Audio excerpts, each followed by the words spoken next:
Hi friends, എല്ലാവർക്കും let's learn civil engineering class റൂമിൻ്റെ പുതിയൊരു വീഡിയോയിലേക്ക് സ്വാഗതം.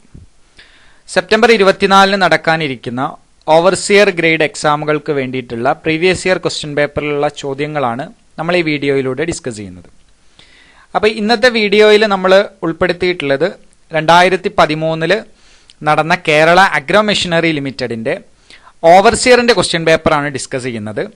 അതിലുള്ള 6ാമത്തെ വീഡിയോ ആണിത്. മുൻപത്തെ വീഡിയോകളിൽ നോക്കിക്കഴിഞ്ഞാൽ 5 ക്വസ്റ്റ്യൻ പേപ്പറുകൾ നിങ്ങൾക്ക് കാണാം ഈ എക്സാമുമായിട്ട് ബന്ധപ്പെട്ടിട്ടുള്ളത്. പാർട്ട് 1 മുതൽ 40 വരെയുള്ള വീഡിയോസ് നിങ്ങൾ കാണുക. വീഡിയോയിലോട്ട് കടക്കുന്നതിന് മുമ്പ് എല്ലാവരും ഈ ചാനൽ സബ്സ്ക്രൈബ് ചെയ്യുക. ഇതുപോലത്തെ വീഡിയോസിന്റെ നോട്ടിഫിക്കേഷൻ ലഭിക്കാൻ വേണ്ടിയിട്ട് ബെൽ ബട്ടൺ ക്ലിക്ക് ചെയ്യുക. അപ്പോൾ നമുക്ക് ഇന്നത്തെ 1ാമത്തെ ചോദ്യം ഏതാണെന്ന് നോക്കാം. ട്രാൻസ്പോർട്ടേഷൻ എഞ്ചിനീയറിംഗുമായിട്ട് റിലേറ്റ് ചെയ്തിട്ടുള്ള ഒരു ചോദ്യമാണ്. The advantage of providing super elevation on road is. എന്തിനാണ് സൂപ്പർ എലിവേഷൻ റോഡുകളിൽ പ്രൊവൈഡ് ചെയ്യുന്നത് എന്നാണ് ചോദ്യം. അപ്പം നമുക്ക് എന്താണ് സൂപ്പർ എലിവേഷൻ എന്നറിയാം അല്ലേ. ഒരു റോഡിൽ അല്ലെങ്കിൽ റെയിൽവേസിൽ കർവുകൾ, ഹൊറിസോണ്ടൽ കർവുകൾ വരുന്ന സ്ഥലങ്ങളിൽ അതിൻ്റെ ഔട്ടർ എഡ്ജിനെ എന്ത് ചെയ്യും, നമ്മൾ റേസ് ചെയ്ത് കൊടുക്കുന്നതിനെയാണ് നമ്മൾ സൂപ്പർ എലിവേഷൻ എന്ന് പറയുന്നത്. അപ്പോൾ ഔട്ടർ എഡ്ജിനെ റേസ് ചെയ്യുമ്പോൾ എന്തിനു വേണ്ടിയിട്ടാണ് ഔട്ടർ എഡ്ജിനെ റേസ് ചെയ്യുന്നത്? നമുക്കറിയാം, ഏതൊരു വെഹിക്കിളും അല്ലെങ്കിൽ ഏതൊരു ബോഡിയും ഒരു സർക്കുലാർ മോഷന് വിധേയമാകുമ്പോൾ അവിടെ എന്തുണ്ടാവും? സെൻട്രിഫ്യൂഗൽ ഫോഴ്സ് ഉണ്ടാവുകയും ആ സെൻട്രിഫ്യൂഗൽ ഫോഴ്സ് ഈ ബോഡീനെ ഔട്ട്വേർഡായിട്ട് കൊണ്ടുപോകാൻ വേണ്ടി ശ്രമിക്കുകയും ചെയ്യും. സോ ഒരു വെഹിക്കിള് അതിൻ്റെ സ്പീഡിൽ എന്ത് ചെയ്യാണ്, ഒരു കർവ് തിരിയുമ്പോൾ സെൻട്രിഫ്യൂഗൽ ഫോഴ്സ് ആ വെഹിക്കിളിലോട്ട് ആക്ട് ചെയ്യുകയും അത് ടോപ്പിൾ ചെയ്യാനുള്ള, മറിഞ്ഞു പോകാനുള്ള സാധ്യതയുമുണ്ട്. സോ അത് ഒഴിവാക്കാൻ വേണ്ടിയിട്ട് നമ്മൾ എന്ത് ചെയ്യും, റോഡിന്റെ അല്ലെങ്കിൽ റെയിൽവേയുടെ ഔട്ടർ എഡ്ജിനെ റേസ് ചെയ്ത് കൊടുക്കും. അതിനെയാണ് നമ്മൾ സൂപ്പർ എലിവേഷൻ അല്ലെങ്കിൽ കാണ്ട് എന്നൊക്കെ പറയുന്നത്. ഇനി എന്താണ് സൂപ്പർ എലിവേഷൻ പ്രൊവൈഡ് ചെയ്യുന്നത് കൊണ്ടുള്ള മെയിൻ ആയിട്ടുള്ള ഉപയോഗം? ഒരു മാക്സിമം സ്പീഡ് ഉണ്ട്, എന്താണ്, സർക്കുലർ കർവുകൾ തിരിയാൻ വേണ്ടിയിട്ട്. ആ സ്പീഡിൽ വരുന്ന വെഹിക്കിളിനെ അതിന്റെ പാത്തിൽ തന്നെ പിടിച്ചു നിർത്താൻ വേണ്ടിയിട്ടാണ് സൂപ്പർ എലിവേഷൻ പ്രൊവൈഡ് ചെയ്തിട്ടുണ്ടാവും. അതാണ് മെയിൻ ആയിട്ടുള്ള യൂസ്. അപ്പൊ achieve higher speed of vehicle എന്നുള്ളത് ശരിയായിട്ടുള്ള ആൻസർ ആണ്. രണ്ടാമത്തേത് നമുക്കറിയാം, റോഡിൽ ഡ്രെയിനേജിന്റെ ഒരു പ്രശ്നമുണ്ട് അല്ലേ. വെള്ളം റോഡിൽ കെട്ടി നിൽക്കാൻ പാടില്ല. അങ്ങനെ കെട്ടി നിന്ന് കഴിഞ്ഞാൽ സ്വാഭാവികമായിട്ടും തന്നെ സ്ട്രിപ്പിംഗ് ഒക്കെ ഉണ്ടാവും. സോ അത് ഒഴിവാക്കാൻ വേണ്ടിയിട്ട് എളുപ്പത്തിൽ എന്ത് ചെയ്യണം, വെള്ളം അതിൽ നിന്ന് ഡ്രെയിൻ ചെയ്ത് പോകണം. അപ്പൊ സൂപ്പർ എലിവേഷൻ പ്രൊവൈഡ് ചെയ്ത് കഴിഞ്ഞാൽ ട്രാൻസ്വേഴ്സ് ആയിട്ട് ഉണ്ടാവുന്ന ഒരു സ്ലോപ്പാണ് സൂപ്പർ എലിവേഷൻ. സോ അത് കാരണം എന്ത് ചെയ്യും, വെള്ളം റോഡിൽ നിന്ന് ഒഴിഞ്ഞു പോകും. മൂന്നാമത്തത് ഇൻക്രീസ്ഡ് വോളിയം ഓഫ് ട്രാഫിക്. അതെന്താണ് അങ്ങനെ പറഞ്ഞാൽ, നമ്മൾ ഒരു സൂപ്പർ എലിവേഷൻ കൊടുത്തിട്ടുള്ള റോഡുകളിൽ അല്ലെങ്കിൽ ട്രാഫിക് വോളിയം ഇൻക്രീസ് ചെയ്യുന്ന സ്ഥലങ്ങളിൽ നമ്മൾ എന്ത് ചെയ്യും, കർവുകളിൽ സൂപ്പർ എലിവേഷൻ പ്രൊവൈഡ് ചെയ്യും. എന്തിനാന്ന് വെച്ച് കഴിഞ്ഞാൽ അവിടെ കൂടുതലായിട്ടുള്ള സ്ട്രെസ് ആ റോഡിലേക്ക് ആക്ട് ചെയ്യൂല, മറിച്ച് റോഡിലോട്ട് വരുന്ന വെഹിക്കിൾ കാരണം ഉണ്ടാകുന്ന സ്ട്രെസ്സിനെ റെഡ്യൂസ് ചെയ്യാൻ പറ്റും. അപ്പോൾ advantage of providing super elevation on road എന്ന് പറയുന്നത് ഇത് എല്ലാം ഇതിന്റെ ആൻസർ തന്നെയാണ്. That is all of the above. ഇനി രണ്ടാമത്തെ ക്വസ്റ്റ്യൻ നോക്കാം. Widening of roads on curves in hilly region is done. നമ്മൾ ഹില്ലി റീജിയനിൽ റോഡ് വൈഡനിങ് ചെയ്യുമ്പോൾ അത് ഏത് ഭാഗത്തേക്കാണ് ചെയ്യുക എന്നുള്ളതാണ് ചോദ്യം. അപ്പം നമുക്ക് സാധാരണയായിട്ട് അറിയാം, ഒരു കർവ് എന്ന് പറയുന്നത് എപ്പോഴും ഹില്ലി റീജിയനിൽ കർവുകൾ പ്രൊവൈഡ് ചെയ്യുമ്പോൾ അതിന്റെ ഒരു ഭാഗം വാലി ആയിരിക്കും, മറ്റേ ഭാഗം എന്ന് പറയുന്നത് എന്താണ്, റേസ് ചെയ്തിട്ടുള്ള ഗ്രൗണ്ടും ആയിരിക്കും. ഹില്ലി റീജിയനിലൊക്കെ റോഡുകൾ ഫോം ചെയ്യുമ്പോൾ എന്തായിരിക്കും, ആ ഹില്ലിന്റെ ഔട്ടർ റീജിയനിലൂടെയാണ് എന്ത് ചെയ്യുന്നുണ്ടാവുക, റോഡുകൾ കൺസ്ട്രക്ട് ചെയ്തിട്ടുണ്ടാവുക. അപ്പൊ അതിലൊരു വൈഡനിങ് ആവശ്യമായിട്ട് വന്നാൽ, അതിന്റെ വീതി കൂട്ടേണ്ടി വന്നാൽ സ്വാഭാവികമായിട്ടും ഒരു കർവിൽ എന്ത് ചെയ്യും, അതിന്റെ ഇന്നർ സൈഡിലേക്ക് മാത്രമേ എന്ത് ചെയ്യുള്ളൂ, വൈഡൻ ചെയ്യാൻ എടുക്കുള്ളൂ. കാരണം ഔട്ടർ സൈഡ് അവിടെ ഉണ്ടാവില്ല. റോഡിന് ഔട്ടർ സൈഡ് എന്ത് ചെയ്യാൻ പറ്റില്ല, ഔട്ടർ സൈഡിലോട്ട് വൈഡൻ ചെയ്യാനുള്ള സ്ഥലം അവിടെ ഉണ്ടാവില്ല. മറിച്ച് ഇന്നർ സൈഡ് കട്ട് ചെയ്തിട്ടാണ് നമ്മൾ റോഡ് വൈഡൻ ചെയ്യുക, especially in case of hilly region. ഈ ഫിഗറിൽ നോക്കിയാൽ കാണാതെ ഇതുപോലെ ഒരു കർവ് തിരിയുമ്പോൾ സ്വാഭാവികമായിട്ടും ഈ ഔട്ടർ റീജിയനിൽ എന്ത് ചെയ്യാൻ പറ്റില്ല, നമുക്ക് വൈഡൻ ചെയ്യാൻ പറ്റില്ല. മറിച്ച് എന്ത് ചെയ്യും, ഇത് ഇന്നർ റീജിയനിലോട്ടാണ് എന്ത് ചെയ്യുന്നത്, വൈഡൻ ചെയ്യുന്നത്. ഇനി എന്തിനാണ് ഈ ഹില്ലി റീജിയനിൽ റോഡ് വൈഡൻ ചെയ്യാനുള്ള കാരണം? എപ്പോഴും ഒരു ഹില്ലിലൂടെ അല്ലെങ്കിൽ ഒരു ഹില്ലി റോഡിലൂടെ ട്രാവൽ ചെയ്യുന്ന ഒരു ട്രാവലർ എപ്പോഴും ആ വെഹിക്കിൾ അല്ലെങ്കിൽ അതിലുള്ള ആ ട്രാവലർ എപ്പോഴും എന്തായിരിക്കും, കൂടുതലായിട്ടും ഔട്ടർ റീജിയനിലൂടെ ട്രാവൽ ചെയ്യാനാണ് ശ്രമിക്കുക. എന്തിനു വേണ്ടിയിട്ടാണ്? കൂടുതലായിട്ട് സൈഡ് ഡിസ്റ്റൻസ് കിട്ടാൻ വേണ്ടിയിട്ടാണ്. പെട്ടെന്ന് ഫ്രണ്ടിലുള്ള ഒബ്സ്ട്രക്ഷൻ കാണാൻ വേണ്ടിയിട്ടാണ് ഇങ്ങനെ ഔട്ടർ റീജിയനിലൂടെ നമ്മൾ എന്ത് ചെയ്യുന്നത്, റൊട്ടേറ്റ് ചെയ്യുന്നത്. ഇന്നർ റീജിയനിലൂടെ പോയി കഴിഞ്ഞാൽ സ്വാഭാവികമായിട്ടും എന്ത് ചെയ്യും, പിന്നെ സൈഡ് ഡിസ്റ്റൻസ് വളരെ കുറവായിരിക്കും. അതുകൊണ്ട് തന്നെ ഔട്ടർ റീജിയണിലൂടെ ട്രാവലേഴ്സ് വെഹിക്കിൾ ഓടിക്കുന്നുണ്ടാവുക. സോ അതുകൊണ്ട് തന്നെ അവിടെ റോഡ് വൈഡനിങ് ആവശ്യം ഉണ്ടാകുമ്പോൾ എപ്പോഴും ഒരു കർവിൽ എന്തായിരിക്കും, സാധാരണ പാത്തിനേക്കാളും സാധാരണ റോഡിന്റെ വീതിനേക്കാളും കർവിൽ എന്തായിരിക്കും, വീതി കൂടുതലായിരിക്കും. അപ്പൊ അങ്ങനെ വീതി കൂട്ടേണ്ട സമയം വരുമ്പോൾ അല്ലെങ്കിൽ കൂട്ടേണ്ട അവസ്ഥ വരുമ്പോൾ എപ്പോഴും കർവിന്റെ ഇന്നർ സൈഡിലേക്ക് മാത്രമേ എന്ത് ചെയ്യുള്ളൂ, റോഡ് വൈഡൻ ചെയ്യുള്ളൂ. ഇനി മൂന്നാമത്തെ ക്വസ്റ്റ്യൻ നോക്കാം. Wheels of A rolling stock are provided flanges on. എവിടെയാണ് റോളിംഗ് സ്റ്റോക്കിന്റെ വീലിന് ഫ്ലാഞ്ചസ് പ്രൊവൈഡ് ചെയ്തിട്ടുണ്ടാവുക എന്നുള്ളതാണ് ചോദ്യം. നമുക്കറിയാം റോളിംഗ് സ്റ്റോക്ക് എന്ന് പറഞ്ഞു കഴിഞ്ഞാൽ ഒരു സാധാ ട്രെയിൻ നിങ്ങൾ എടുക്കാം. അപ്പൊ ആ ട്രെയിനിന്റെ വീലിന്റെ ഫ്ലാഞ്ച് എവിടെയാണ് പ്രൊവൈഡ് ചെയ്തിട്ടുണ്ടാവുക, ഇന്നർ സൈഡിലാണോ ഔട്ടർ സൈഡിലാണോ അതോ രണ്ട് ഭാഗത്തും ഉണ്ടാവുമോ എന്നാണ്. ഇത് ഫ്ലാഞ്ചുകൾ എപ്പോഴും പ്രൊവൈഡ് ചെയ്യുന്നത് എന്താണ്, ഇന്നർ സൈഡിലാണ്. നിങ്ങൾക്ക് ഈ ഫിഗർ നോക്കിയാൽ കാണാം, ഇന്നർ സൈഡിലാണ് ഫ്ലാഞ്ചുകൾ കൊടുത്തിട്ടുള്ളത് അല്ലേ. ഇവിടെ കാണാം, ഇതാണ് ഫ്ലാഞ്ച്. അപ്പൊ ഈ ഫ്ലാഞ്ച് എന്തിനാണ് കൊടുത്തിട്ടുള്ളത്, ആ റെയിലിൽ തന്നെ സ്റ്റോക്കിനെ, റോളിംഗ് സ്റ്റോക്കിനെ പിടിച്ചു നിർത്താൻ വേണ്ടിയിട്ടാണ് വീലിന്റെ ഇന്നർ സൈഡിൽ എന്ത് ചെയ്തിരിക്കുന്നത്, ഫ്ലാഞ്ച് പ്രൊവൈഡ് ചെയ്തിട്ടുണ്ട്. ഇനി ഫ്ലാഞ്ച് മാത്രമല്ല, നമുക്കറിയാം പിന്നെ റോളിംഗ് സ്റ്റോക്കിന്റെ വീലുകളുടെ വേറൊരു പ്രത്യേകത എന്ന് പറയുന്നത് അതിൽ കോണിങ് ഉണ്ടാവും എന്നുള്ളതാണ്. അതായത് ഹൊറിസോണ്ടൽ ആയിട്ടുള്ള അല്ലെങ്കിൽ ട്രാൻസ്വേഴ്സിൽ ഹൊറിസോണ്ടൽ ആയിട്ടുള്ള ഒരു ഭാഗമായിരിക്കില്ല എന്ത് ചെയ്യുക, വീലുണ്ടാവുക, മറിച്ച് അതിനൊരു കോണിങ് ഉണ്ടാവും. അതൊക്കെ എന്താണ്, ആ റെയിൽവേ ട്രാക്കിൽ തന്നെ ആ വെഹിക്കിളിനെ അല്ലെങ്കിൽ ആ ട്രെയിനിനെ, ആ റോളിംഗ് സ്റ്റോക്കിനെ പിടിച്ചു നിർത്താൻ വേണ്ടിയിട്ടാണ് നമ്മൾ ഇങ്ങനെ കൊടുത്തിട്ടുള്ളത്. അതേപോലെ തന്നെ കർവ് തിരിയുമ്പോഴും എന്താണ്, കർവിൽ നിന്ന് എപ്പോഴും തെന്നി പോവാനുള്ള സാധ്യത ഉണ്ട് അല്ലെ, ട്രാക്കിൽ നിന്ന് വീല് തെന്നി പോകാനുള്ള സാധ്യത ഉണ്ട്. സോ അതൊക്കെ ഒഴിവാക്കാൻ വേണ്ടിയിട്ടാണ് ഇങ്ങനെ കോണിങ് കൊടുത്തിട്ടുള്ളത്. അതേപോലെ വിയർ ആൻഡ് ടിയർ കുറയ്ക്കുക എന്നുള്ള ഉദ്ദേശത്തിലൂടെയൊക്കെയാണ് കോണിങ് കൊടുത്തിട്ടുണ്ടാവുക. സോ ഫ്ലാഞ്ച് എപ്പോഴും എന്ത് ചെയ്യണം, അതിനെ സപ്പോർട്ട് ചെയ്യാണ് ചെയ്യുന്നത്. സോ അതുകൊണ്ട് എപ്പോഴും റോളിംഗ് സ്റ്റോക്കിന്റെ വീലിലുള്ള ഫ്ലാഞ്ചുകൾ അതിന്റെ ഇന്നർ സൈഡിലാണ് പ്രൊവൈഡ് ചെയ്തിട്ടുണ്ടാവുക. ഇനി നാലാമത്തെ ക്വസ്റ്റ്യൻ നോക്കാം. ക്രീപ്പീസ്. എന്താണ് ക്രീപ്പ്? ക്രീപ്പ് എന്ന് പറഞ്ഞാൽ നമുക്കറിയാം ഒരു പെർമനന്റ് ഇലോങ്ങേഷൻ ആണ്, അല്ലെങ്കിൽ ഒരു പെർമനന്റ് ഡിഫോർമേഷനെയാണ് നമ്മൾ ക്രീപ്പ് എന്ന് പറയാം. അപ്പൊ ഇതിൽ ഓപ്ഷൻ എ ആണ് ഇതിന്റെ answer, permanent elongation in the longitudinal direction. ഒരു ഡിഫോർമേഷൻ ആണ്. അത് എങ്ങനെയാണ് സംഭവിക്കുന്നത്, ഒരു ലോഡ്, ഇപ്പൊ നമ്മൾ എന്ത് ചെയ്യാണ്, ഒരു സ്ട്രക്ചറിൽ ഒരു ലോഡ് വെക്കുകയാണെന്ന് വിചാരിക്കാം. അപ്പൊ ആ ലോഡ് പെർമനന്റ് ആയിട്ട് അവിടെ ഇരിക്കുന്നത് കാരണം ആ സ്ട്രക്ചറിന് ഉണ്ടാവുന്ന ഡിഫോർമേഷൻ അല്ലെങ്കിൽ ഇലോങ്ങേഷൻ, അതിനൊക്കെയാണ് നമ്മൾ ക്രീപ്പ് എന്ന് പറയുന്നത്. ഓക്കെ. ഇനി അഞ്ചാമത്തെ ക്വസ്റ്റ്യൻ നോക്കാം. A beam is defined as a structural member subjected to. ഒരു ബീം ഒരു സ്ട്രക്ചറൽ മെമ്പർ ആണ്. അതിൽ ലോഡ് ആക്ട് ചെയ്യുന്നത്, ഒരു ബീമിൽ ലോഡ് ആക്ട് ചെയ്യുന്നത് ഏത് ഡയറക്ഷനിലാണ് എന്നുള്ളതാണ്. ഒരു ബീമിൽ ലോഡ് ആക്ട് ചെയ്യുന്നത് എപ്പോഴും എന്താണ്, ട്രാൻസ്വേഴ്സ് ഡയറക്ഷനിലാണ്. നമ്മൾ കോളത്തിലാണെങ്കിൽ അത് ആക്സിയലി ആയിട്ടാണ് ലോഡ് ആക്ട് ചെയ്യുന്നത്. എന്നാൽ ബീമുകൾ എടുക്കുമ്പോൾ ബീമിൽ എപ്പോഴും അതിന്റെ ട്രാൻസ്വേഴ്സ് ഡയറക്ഷനിലാണ് എന്ത് ചെയ്യുന്നത്, ലോഡ് ആക്ട് ചെയ്യുന്നുണ്ടാവുക. അപ്പൊ കോളം കൺസിഡർ ചെയ്യുമ്പോൾ കോളത്തിൽ ആക്സിയലിലായിരിക്കും, ലോഞ്ചിറ്റ്യൂഡിനൽ ഡയറക്ഷനിലായിരിക്കും. എന്നാൽ ഒരു ബീം എടുക്കുകയാണെങ്കിൽ ട്രാൻസ്വേഴ്സ് ഡയറക്ഷനിലാണ് എന്ത് ചെയ്യുന്നത്, ലോഡ് ആക്ട് ചെയ്യുന്നത്. ഇനി ആറാമത്തെ ക്വസ്റ്റ്യൻ നോക്കാം. The minimum pitch of a rivet hole of diameter D should not be less than. D diameter ഉള്ള ഒരു റിവറ്റ് ഹോൾ ഉണ്ട് എന്ന് വിചാരിക്കുക.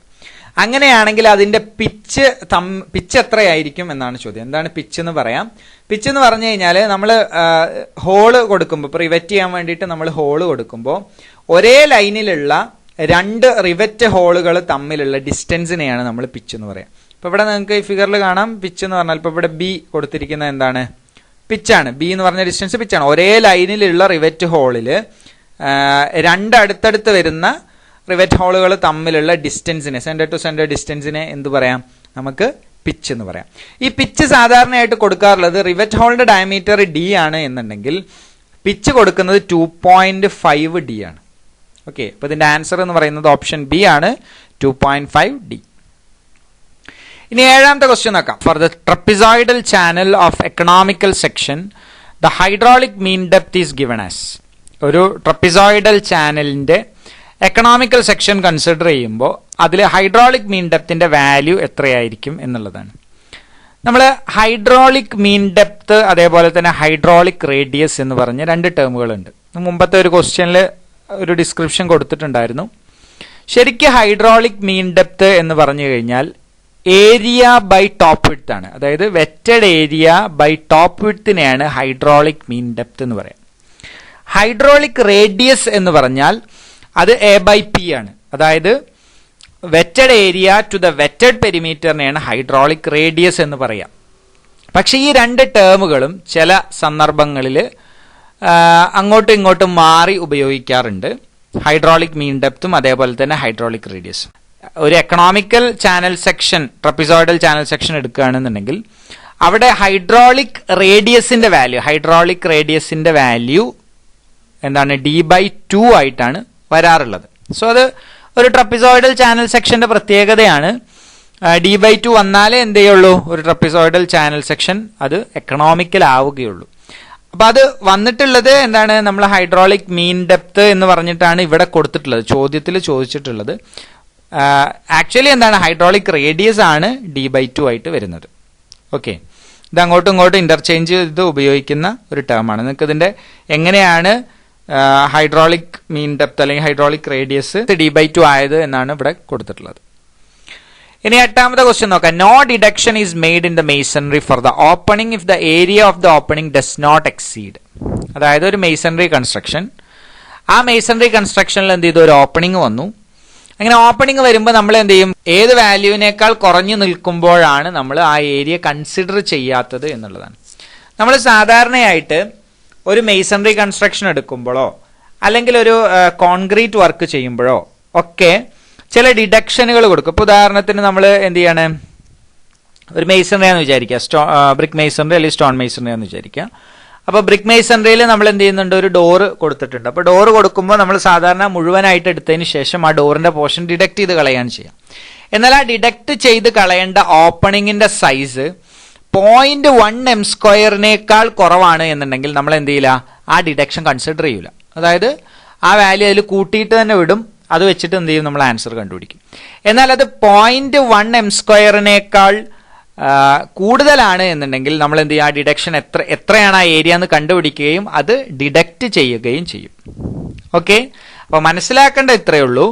ഒരു മേസണറി കൺസ്ട്രക്ഷൻ അല്ലെങ്കിൽ ഒരു കോൺക്രീറ്റ് വർക്കുകൾക്കൊക്കെ ഡിഡക്ഷൻ നമ്മൾ കൺസിഡർ ചെയ്യണമെങ്കിൽ അവിടുത്തെ area will be greater than 0.1 m² ആയിരിക്കണം. അല്ലെങ്കിൽ 0.1 m² താഴെയുള്ള ഒരു ഓപ്പണിങ്ങിന്റെയും ഡിഡക്ഷൻ എന്ത് ചെയ്യില്ല, നമ്മൾ കൺസിഡർ ചെയ്യാറില്ല. ഇതേപോലെ തന്നെ ഇതിപ്പോ മേസണറിയുടെ കാര്യമാണ് പറഞ്ഞത്. ഇനി പെയിന്റിങ്ങോ അല്ലെങ്കിൽ പോയിന്റിങ്ങോ പ്ലാസ്റ്ററിങ്ങോ ഒക്കെ വരുന്ന സമയത്ത് അവിടെ നമ്മൾ ഡിഡക്ഷൻ കൺസിഡർ ചെയ്യാതിരിക്കുന്നത് 0.5 m² താഴെയാണെങ്കിലാണ്.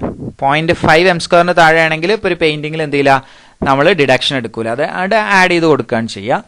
മറിച്ച് 0.5ന്റെയും 3 m² ഇടയിലാണെങ്കിൽ നമ്മൾ എന്ത് ചെയ്യും, വൺ സൈഡ് ഡിഡക്ഷൻ ചെയ്യും. ഒരു വാളിന്റെ രണ്ട് സൈഡും ഇപ്പൊ പെയിന്റ് ചെയ്തിട്ടുണ്ട് എന്ന് വിചാരിക്കുക. അപ്പൊ എന്ത് ചെയ്തു, ആ ഓപ്പണിങ്ങിന്റെ ഏരിയ 0.3യുടെയും 5 m² ഇടയ്ക്കാണ് നിൽക്കുന്നത്, 3 m² ഇടയ്ക്കാണ് നിൽക്കുന്നത് എന്നുണ്ടെങ്കിൽ അതെന്ത് ചെയ്യും, അതിന്റെ ഒരു സൈഡ്, അതായത് ഡിഡക്ഷന്റെ ഒരു സൈഡ് നമ്മൾ ഡിഡക്ട് ചെയ്ത് കളയുകയും ബാക്കിയുള്ള സൈഡ് അതിലേക്ക് ആഡ് ചെയ്യുകയും ചെയ്യും. സില്ലിനും ജാമ്പിനും ആണ് എന്ന് എന്ത് ചെയ്യാണ്, നമ്മൾ അസ്യൂം ചെയ്യാണ് ചെയ്യുന്നത്, പ്രത്യേകിച്ച് ഡോറൊക്കെ എടുക്കുമ്പോൾ. ഇനി അത് 3നേക്കാൾ കൂടുതലാണെങ്കിൽ രണ്ട് സൈഡും ഡിഡക്ട് ചെയ്യും, എന്നിട്ട് സില്ലിനും ജാമ്പിനും പ്രത്യേകം കണ്ടുപിടിക്കുകയാണ് ചെയ്യുക. അത് എപ്പോഴാണ് പെയിന്റിങ്ങോ പോയിന്റിങ്ങോ പ്ലാസ്റ്ററിങ്ങോ വരുമ്പോഴാണ് ഇങ്ങനെ ചെയ്യുന്നത്.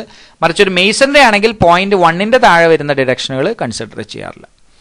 ഇനി 9ാമത്തെ ക്വസ്റ്റ്യൻ നോക്കാം. A long column if the ratio of its effective length to the least lateral radius of gyration is more than. ഒരു കോളത്തിന് സ്ലെൻഡർനെസ് റേഷ്യോയുടെ വാല്യൂ എത്രയാവുമ്പോഴാണ് അതിനെ ലോങ് കോളം എന്ന് പറയുന്നത്. Slenderness ratio effective length to the least radius of gyration എന്ന് പറയുന്നത്. Okay, അപ്പൊ ഇതിന്റെ answer PSCയുടെ answer കീഴിൽ വന്നിട്ടുണ്ടായിരുന്നത് 60 ആണ്. Actually long column short column നമ്മൾ മാത്രം എടുക്കുകയാണെന്നുണ്ടെങ്കിൽ 60 എന്ന് പറയുന്നത് 60നേക്കാളും കൂടുതൽ വരുന്നതിന് നമുക്ക് എന്ത് ചെയ്യാം, ലോങ് കോളം എന്ന് പറയാം. അതിന് താഴെ വരുന്നതിന് നമുക്ക് ഷോർട്ട് കോളം എന്നും പറയാം. ഇനി ചില സ്ഥലങ്ങൾ ശരിക്കും പിന്നെ ഈ സ്ലെൻഡർനെസ് റേഷ്യോ പറയുന്നത് മെറ്റീരിയലിനനുസരിച്ച് മാറ്റം വരും. അതായത് സ്റ്റീൽ എടുക്കുകയാണെങ്കിലും അതേപോലെ തന്നെ കോൺക്രീറ്റ് കോളംസ് കൺസിഡർ ചെയ്യുകയാണെന്നുണ്ടെങ്കിലും ഈ സ്ലെൻഡർനെസ് റേഷ്യോയിലെ വാല്യൂവിൽ വ്യത്യാസം ഉണ്ടാവും. അപ്പോൾ ചിലപ്പോൾ ഷോർട്ട് കോളം, മീഡിയം കോളം, അതേപോലെ തന്നെ ലോങ് കോളം ഉണ്ടാവും. അപ്പോൾ നമ്മൾ ഷോർട്ടും ലോങ്ങും മാത്രമാണ് കൺസിഡർ ചെയ്യുന്നതെന്നുണ്ടെങ്കിൽ 60യുടെ മുകളിൽ വരുന്നത് എന്താണ്, ഒരു ലോങ് കോളമാണ്. ഓക്കെ, 10ാമത്തെ ക്വസ്റ്റ്യൻ നോക്കാം. A pile foundation R normally used. എപ്പോഴാണ് ഒരു പൈൽ ഫൗണ്ടേഷൻ ഉപയോഗിക്കുന്നത് എന്നാണ്. നമുക്കറിയാം പൈൽ ഫൗണ്ടേഷൻ സാധാരണ ഉപയോഗിക്കുന്നത്, നമുക്കറിയാം പൈൽ എന്ന് പറയുന്നത് എന്താണ്, ഒരു സ്ട്രോങ് സിലിണ്ടർ ആണ്. അത് നമ്മൾ കോൺക്രീറ്റ് കൊണ്ടോ സ്റ്റീൽ കൊണ്ടോ ടിമ്പർ കൊണ്ടോ ഒക്കെ എന്ത് ചെയ്യാറുണ്ട്, പൈൽ ഉണ്ടാക്കാറുണ്ട്. അത് എന്ത് ചെയ്യും, ഗ്രൗണ്ടിലേക്ക് സ്റ്റഡി ആയിട്ട് പുഷ് ചെയ്ത് വെക്കും. അതിന്റെ മുകളിൽ നമ്മൾ സ്ട്രക്ചർ കൺസ്ട്രക്ട് ചെയ്യും. അപ്പോൾ അതിനെയാണ് നമ്മൾ പൈൽ ഫൗണ്ടേഷൻ എന്ന് പറയുന്നത്. എന്നാൽ ഈ പൈൽ ഫൗണ്ടേഷൻ സാധാരണയായിട്ട് ഉപയോഗിക്കാറുള്ളത് വളരെ വീക്കായിട്ടുള്ള സോയിലാണ് സർഫസിലുള്ളത് എന്ന് വിചാരിക്കുക. അപ്പം നമുക്ക് എന്ത് ചെയ്യണം, ഒരു ഹാർഡായിട്ടുള്ള സ്ട്രാറ്റത്തിലേക്ക് ഈ ലോഡിനെ ബൈപ്പാസ് ചെയ്ത് കൊണ്ടുപോകണം.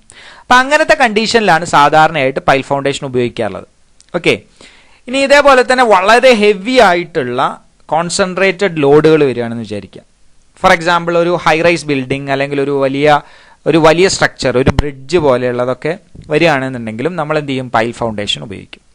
അപ്പോൾ ഇവിടെ നമുക്ക് ഏറ്റവും ആപ്റ്റ് ആയിട്ടുള്ള ആൻസർ, ഇപ്പോൾ ഇതിലുള്ള എന്താ പറയുക ഓപ്ഷൻസ് എല്ലാം എന്താണ്, ഒരു കൺഫ്യൂസിങ് ആയിട്ടുള്ള ഓപ്ഷൻസ് ആണ്. നമുക്കറിയാം പൈൽ ഫൗണ്ടേഷൻ ഉപയോഗിക്കുന്നത് ബെയറിംഗ് ഏരിയ അവൈലബിൾ ആവാത്തപ്പോഴാണ്. അതായത് ലൂസ് സോയിൽ വരുന്ന സ്ഥലങ്ങളിൽ ആ ലോഡിനെ ബൈപ്പാസ് ചെയ്യുക എന്നുള്ളതാണ്. അപ്പോൾ ഇതിന്റെ ആൻസർ ശരിക്ക് എ ആണ് ഇതിന്റെ ആക്ച്വൽ ആൻസർ. ഓക്കെ, ഇനിയിപ്പോൾ വേണമെങ്കിൽ എന്ത് ചെയ്യാം, നമുക്ക് ഹെവി ലോഡഡ് സിറ്റുവേഷനും പൈൽ ഫൗണ്ടേഷൻ ഉപയോഗിക്കൂല എന്ന് ചോദിച്ചു കഴിഞ്ഞാൽ അതും ശരിയാണ്. ഹെവി ലോഡഡ് ആയിട്ടുള്ള ഏരിയാസിലും പൈൽ ഫൗണ്ടേഷൻ ഉപയോഗിക്കും. പക്ഷേ വളരെ ഹെവി ആയിട്ടുള്ള ലോഡുകളെ താങ്ങാൻ കഴിവുള്ളതാണ് ഗ്രില്ലേജ് ഫൗണ്ടേഷൻ, അല്ലേ? അപ്പോൾ ഗ്രില്ലേജ് ഫൗണ്ടേഷനും വേണമെങ്കിൽ എന്ത് ചെയ്യാം, ഉപയോഗിക്കാം.